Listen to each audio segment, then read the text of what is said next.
శీఘ్రస్ఖలనం లేదా premature ejaculation అనేది మగవాళ్ళు కామన్గా ఎదుర్కొనే సెక్షువల్ సమస్య. అసలు ఈ శీఘ్రస్ఖలనం లేదా ప్రీమెచ్యూర్ ఎజాక్యులేషన్ అంటే ఏమిటి? అండ్ ఈ శీఘ్రస్ఖలనం లేదా premature ejaculation and sexual problems వల్ల సెక్షువల్గా ఎటువంటి ఇబ్బందులు ఎదుర్కొంటారు మగవాళ్ళు కానీ ఆడవాళ్ళు కానీ సెక్షువల్గా అనేది ఈ వీడియోలో డీటెయిల్గా చెప్తాను. నా పేరు doctor Kranthi Kumar Reddy, consultant andrologist, J andrology and men's health. మాకు విజయవాడ, వైజాగ్, రాజమండ్రి, నెల్లూరు మరియు కర్నూలులో బ్రాంచెస్ ఉన్నాయి. నేను మగవాళ్ళలో ఎటువంటి సెక్షువల్ సమస్యలున్నా, ముఖ్యంగా శీఘ్రస్ఖలనం లేదా ప్రీమెచ్యూర్ ఎజాక్యులేషన్ లేదా అంగస్తంభన లేదా ఎరెక్టైల్ డిస్ఫంక్షన్ లాంటి ప్రాబ్లమ్స్కి నేను ట్రీట్మెంట్ చేస్తాను.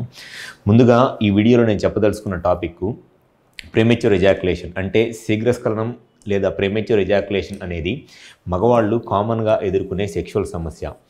అయితే ఈ శీఘ్రస్ఖలనం లేదా ప్రీమెచ్యూర్ ఎజాక్యులేషన్ అంటే మగవాళ్ళు ఎవరిలో అయితే సెక్షువల్గా కలుద్దాము అనుకున్నప్పుడు 1 మినిట్ లేదా దానికన్నా తక్కువ టైంలో సెమెన్ అవుట్ అయిపోయి సెక్స్ని ఆపేస్తారో అటువంటి ప్రాబ్లమ్నే ప్రీమెచ్యూర్ ఎజాక్యులేషన్ లేదా శీఘ్రస్ఖలనం అంటారు. అంటే సెక్స్ స్టార్ట్ చేసిన తర్వాత, అంటే ఫోర్ ప్లే అనేది కౌంట్ అవ్వదు.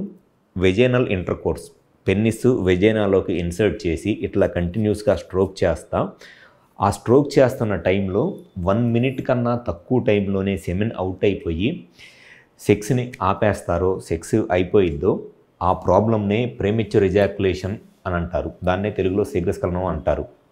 సో ఈ ప్రీమెచ్యూర్ ఎజాక్యులేషన్ అనే ప్రాబ్లమ్ను మగవాళ్ళు కామన్గా ఎదుర్కొనే సెక్షువల్ ప్రాబ్లం ఏమిటి అని అంటే అది ఈ ప్రీమెచ్యూర్ ఎజాక్యులేషన్ ప్రాబ్లమే.